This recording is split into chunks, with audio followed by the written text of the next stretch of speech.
I'm here at the Filson Historical Society in Louisville with Johna Ebling. Thanks for having us. Yeah, no problem. I'm so glad you guys are here. Well, thanks. And I know that we're in the midst of the World War I centennial, Yes. and the Filson's doing a lot to commemorate World War I. And right now you have an exhibit up on Camp Zachary Taylor, correct? Yep, So correct. tell us a little bit about that exhibit.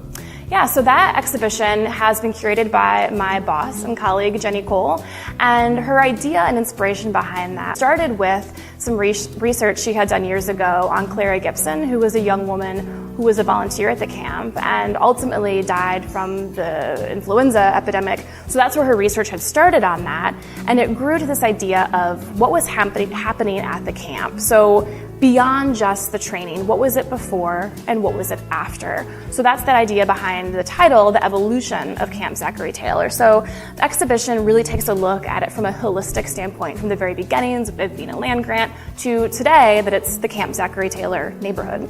So what are some of the themes that you all sort of honed in on as part of that exhibition? We're always wanting to look at who are some of the women who are involved in these things, especially when we're talking about some of these wartime activities.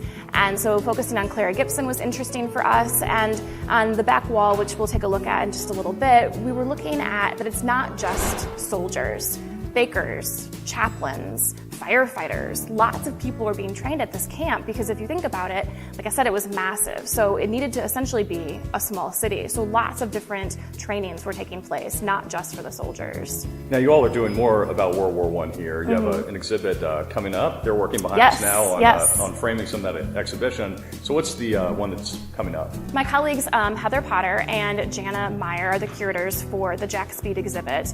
He had a personal camera over when he was in France. It was the vest pocket Kodak, and really that camera was created essentially for these soldiers. That's how they advertised it. Soldiers could take it with them to France and document what was going on.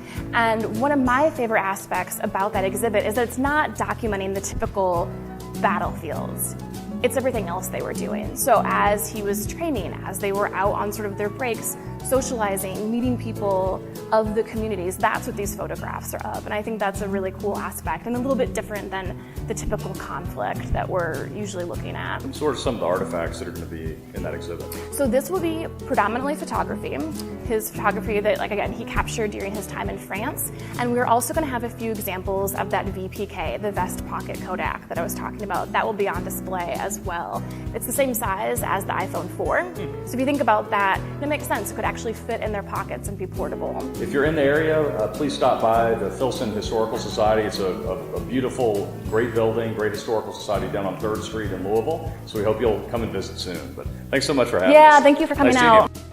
If history is important to you, please like our videos, subscribe to our YouTube channel, and share with your family and friends.